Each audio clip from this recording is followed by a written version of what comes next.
Hello विद्यार्थियों, कैसे हैं? मैं आशा करता हूं कि आप लोग अच्छे हैं। आज हम लोग प्रीवियस ईयर क्वेश्चन को देख लिए थे पिछले वीडियो में। अभी हम लोग मॉडल पेपर देंगे, ठीक है, जो बिहार बोर्ड के द्वारा प्रकाशित किया गया उस मॉडल पेपर को क्वेश्चन नंबर 1 से देखेंगे। लघु 3 प्रश्न, ठीक है, सब्जेक्टिव क्वेश्चन।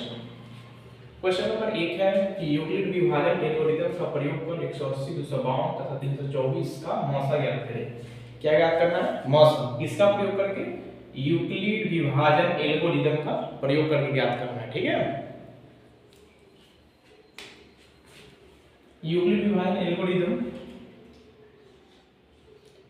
हम लोग जानते हैं, क्या जानते हैं?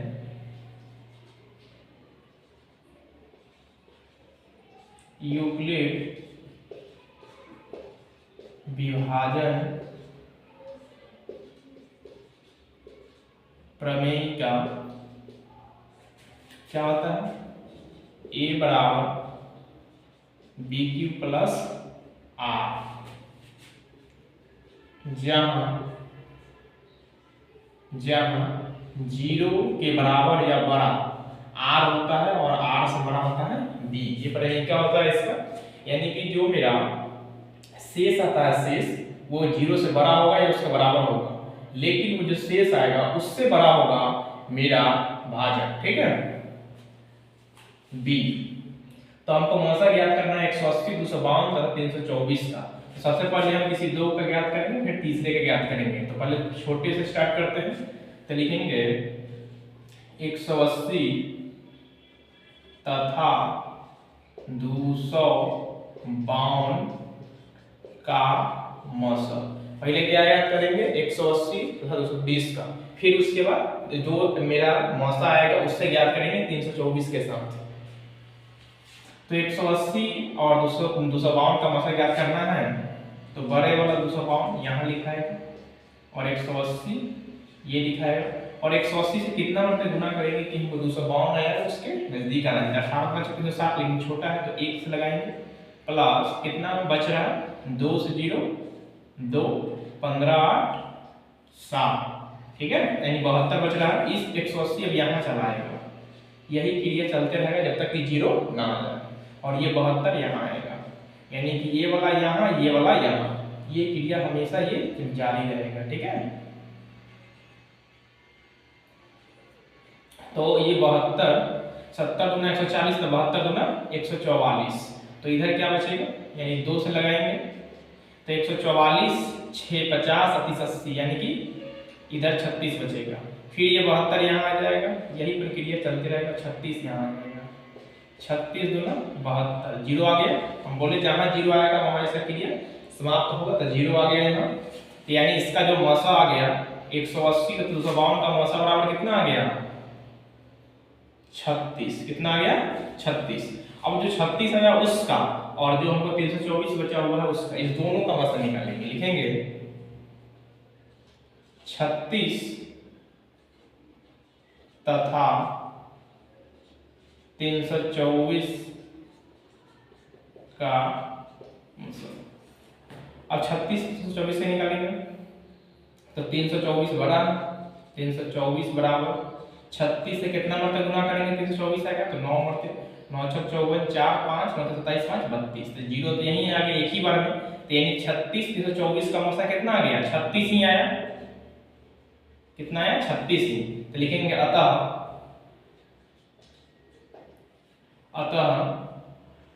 180 252 तथा 324 का मौसा बराबर 36। ये इसका आंसर हो गया। इसी प्रकार आपको एग्जाम में बनाना होगा। अगर सीधे बोलेगा कि मौसा निकालने के लिए तो आप गुणनखंड विधि से भी निकाल लेंगे तो चल जाएगा। जो ऐसे हम तो निकालते हैं, मान लीजिए 180 और 252 का निकालना है, तो 180 252 और जो आएगा कॉमन निकाल करके हम ज्ञात कर लेंगे। लेकिन हमको बोल रहा है यूक्लिड विभाजन एल्गोरिथम, तो यूक्लिड विभाजन एल्गोरिथम इसका प्रयोग करके हम निकालेंगे, ठीक है। अब क्वेश्चन नंबर हम 2 को देखेंगे। क्वेश्चन नंबर 2 है, सिद्ध करें कि √3 + √5 एक अपरिमेय संख्या है। क्या सिद्ध करना है? √3 और √5 क्या है? एक अपरिमेय संख्या है। तो हम लिखेंगे माना कि √3 प्लस √5 एक परिमेय संख्या, कुछ भी ले लेंगे, पी क्यू आर पी है, ये हमने माना है, ठीक है। तो यानी कि √3 प्लस √5 बराबर पी, ये हमने मान लिया, ठीक है। कि परिमेय संख्या लिखेंगे दोनों बगल या दोनों पक्षों का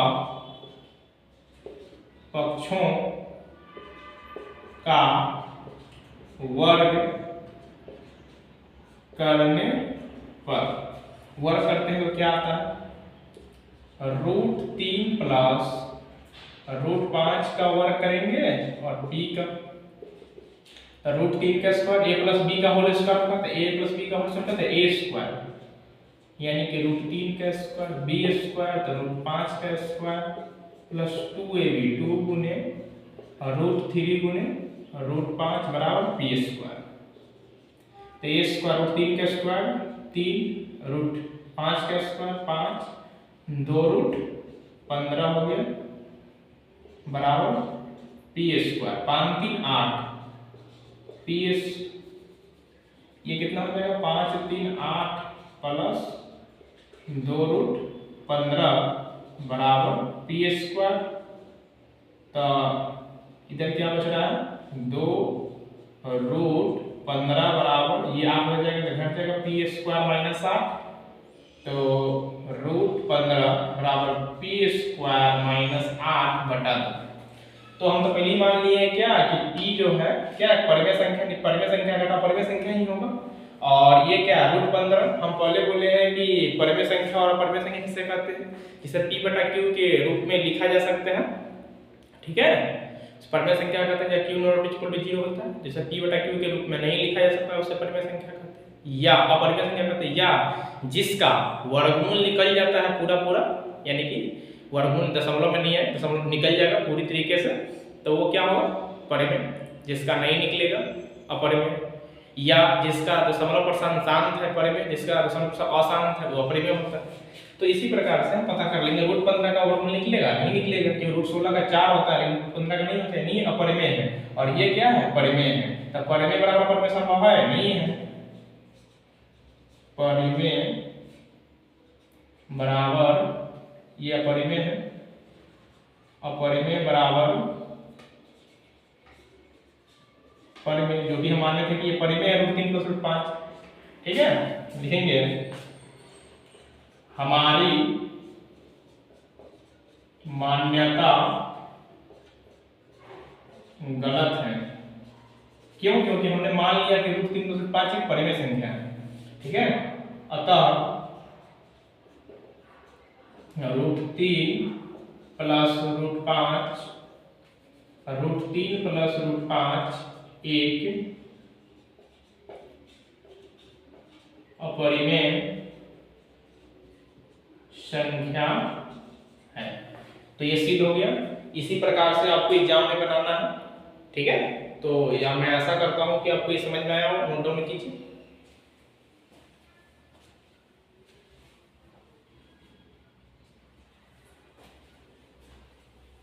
आप लोग इसे नोट डाउन कर लिए होंगे। अब इसको मिटा करके फिर हम लोग आगे देखेंगे, क्वेश्चन नंबर 3 4 में देखेंगे।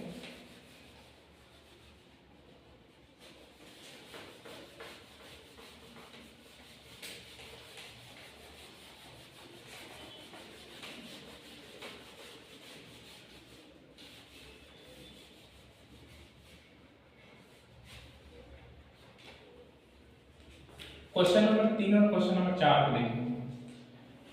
क्वेश्चन नंबर 3 है, व्याख्या करें कि 7 गुने 11 गुने 13 प्लस 13 और 7 गुने 6 गुने 5 गुने 4 गुने 3 गुने 2 गुने 1 प्लस 5 भाज्य संख्या क्यों है, ये हमको बताना है क्यों है। तो पहली संख्या लिखते हैं,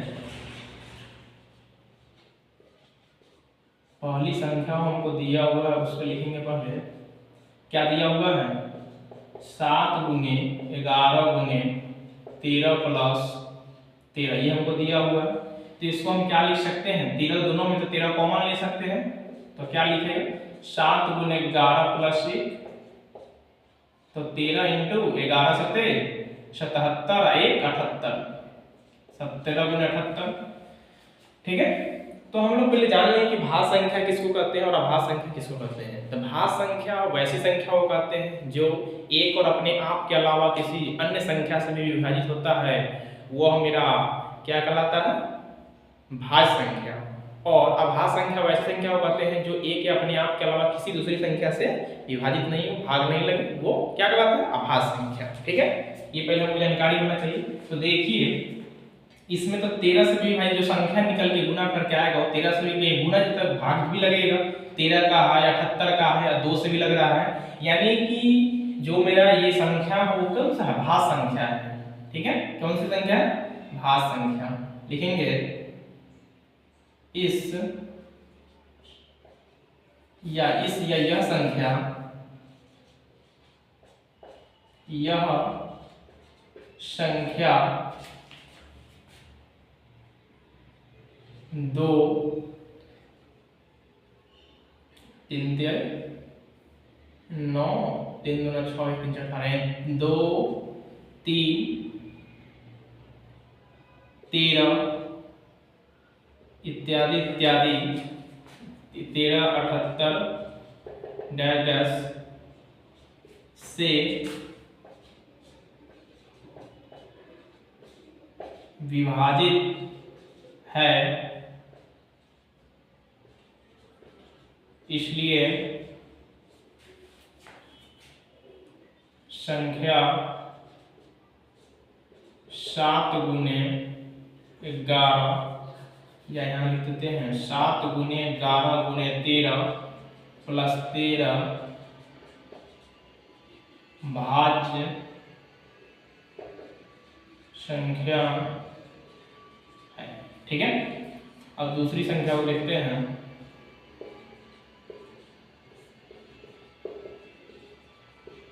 दूसरी क्या दिया है, 7 × 6 × 5 × 4 × 3 × 2 × 1 + 5।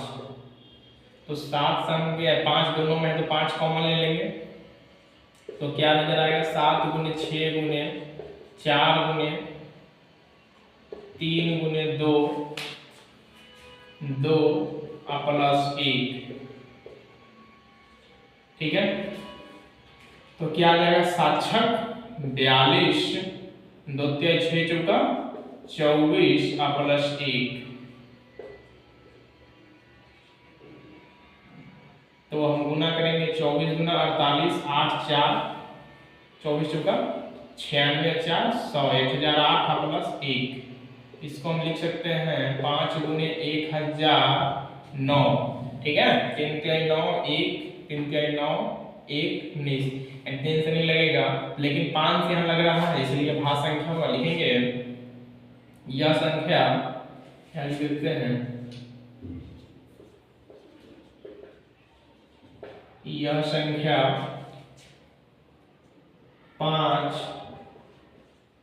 1009 10 से विभाजित है,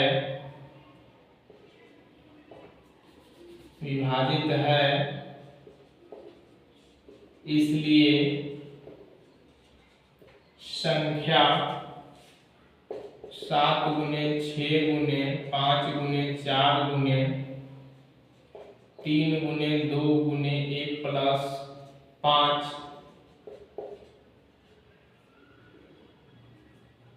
भाज्य संख्या है।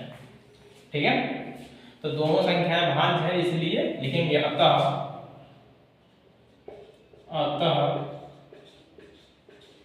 दोनों संख्याएं भाज्य है। तो मैं आशा करता हूं कि आपको यह समझ में आया होगा, तो इसे आप नोट डाउन कीजिए।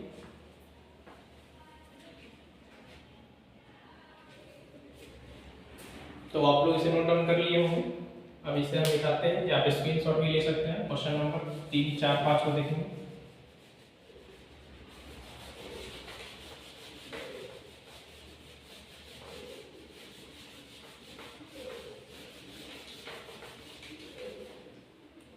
तो हम लोग क्वेश्चन नंबर 4 को देखते हैं।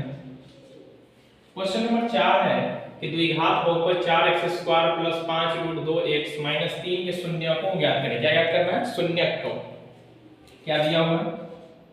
4x² plus 5 root 2x minus 3 यह हमें दिया हुआ है। तो हमको क्या ज्ञात करना है? शून्य ज्ञात करना है। ठीक है, तो ये जो किसका रूप है समीकरण? तो ax² plus bx plus c का रूप है। तो इसको इस सब के हम कंपेयर जब कराते हैं तो हमें यह पता चलता है कि a बराबर 4, b बराबर 5 रूट 2, c बराबर माइनस 3, यह हमें पता चलता है। ठीक है, यह हमें पता चलता है। तो इससे हम क्या ज्ञात करेंगे? d ज्ञात कर लेंगे। d बराबर होता है b² माइनस 4ac। क्या होता है? d बराबर होता है b² माइनस 4ac। ठीक है, d को बोलते हैं विवेचक या विविधकर। क्या बोलते हैं? विवेचक या विविधकर बोलते हैं। ठीक है, तो b कितना है? 5 रूट 2, 5 रूट 2 का स्क्वायर माइनस 4ac, ये कितना है? 4c कितना है? तो माइनस 3, 5 पंचे 25 और रूट 2 गुने रूट 2 कितना? 2, 25 गुना 50 माइनस 4 चौका 16, माइनस में माइनस क्या हो जाएगा? प्लस 4 चौका 16 तियाई 48, तो ये हो जाएगा 98। और ज्ञात करने के लिए, शून्य ज्ञात करने के लिए क्या होता है? x बराबर होता है minus b plus minus root d बटा 2a, ये फॉर्मूला होता है। तो माइनस b कितना है? तो 5 रूट 2 है, तो ये क्या हो जाएगा? Minus 5 root 2 plus minus root d कितना है? तो 98 आया, 98 बटा 2a, ये कितना है? तो 4 है, तो 2 गुने 4। तो इसे हम क्या लिख सकते हैं? तो पहले 2 को निकलता है शून्य, क्या निकलता है? 2 शून्य निकलता है। तो पहले x1 निकालेंगे, x शून्य पहला शून्य x1, तो पहले प्लस वाला लेंगे फिर माइनस वाला, क्योंकि एक प्लस वाला है माइनस वाला। तो लिखेंगे माइनस 5 रूट 2 प्लस रूट 98 बटा 8। ठीक है, तो ये minus 5 root 2 minus 5 root 2 plus 98 को हम क्या लिख सकते हैं? तो 98 में 98 तोड़ेंगे तो 2 से लगाएंगे तो 49 और 7 7 49, यानी कि 98 को 2 गुने 7 गुने 7, 2 कॉमन लग जाता है तो 7 रूट 2 लिख सकते हैं। 98 में क्या लिख सकते हैं? 7 रूट 2, 7 रूट 2 बटा 8। तो घटाएंगे तो क्या आएगा? 7 में 5 तो 2 रूट 2 बटा 8 कट जाएगा, तो क्या बचेगा? रूट 2 बटा 4, रूट 2 बटा 4। तो पहला शून्य तुमको ये प्राप्त हुआ। अब दूसरा शून्य देखते हैं, x2। तो पहला वाला क्या लिए? प्लस वाला, दूसरा माइनस वाला लेंगे। क्या आ जाएगा? माइनस 5 रूट 2 माइनस रूट 98 बटा 8। तो माइनस 5 रूट 2 माइनस 98 में क्या लिख सकते हैं? 7 रूट 2 बटा 8। तो माइनस 7 5 12 रूट 2 बटा 8 कट जाएगा, तो माइनस 4 तियाई 12, 3 रूट 2 बटा 2। तो ये हमें प्राप्त हो गया। तो पहला शून्य ये रहा, दूसरा शून्य ये। ठीक है, हम क्या कहते हैं? शून्यकों को ज्ञात करें। तो शून्य क्या क्या हो जाएंगे?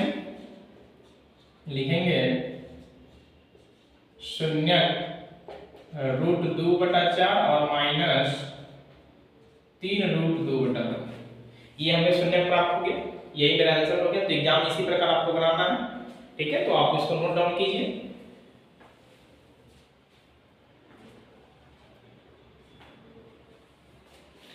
तो मैं ऐसा करता हूं कि आप इसे नोट डाउन कर लिए होंगे। तो हम क्वेश्चन नंबर 5 को देखेंगे।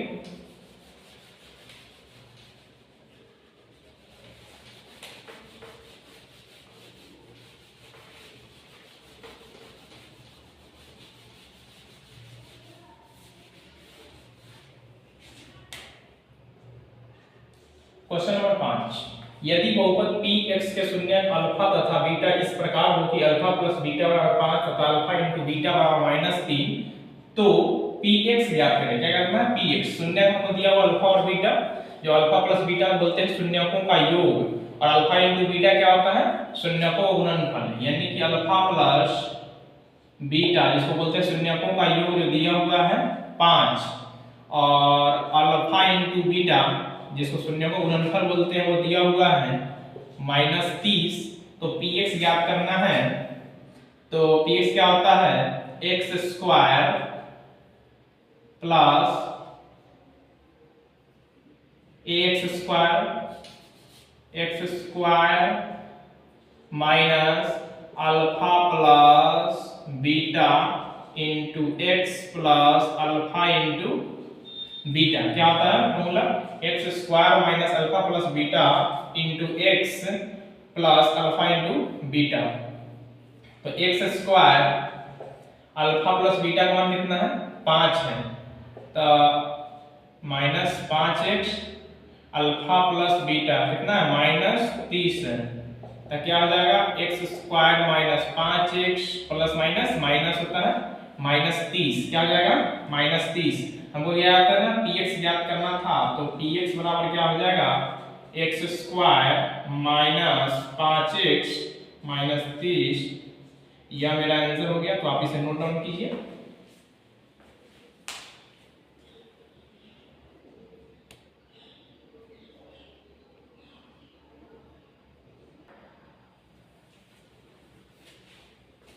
तो मैं आशा करता हूँ कि आप इसे नोट डाउन कर लिए होंगे, और फिर हम अगले वीडियो में देखेंगे। और मैं आशा करता हूँ कि आपको ये समझ में आया हो।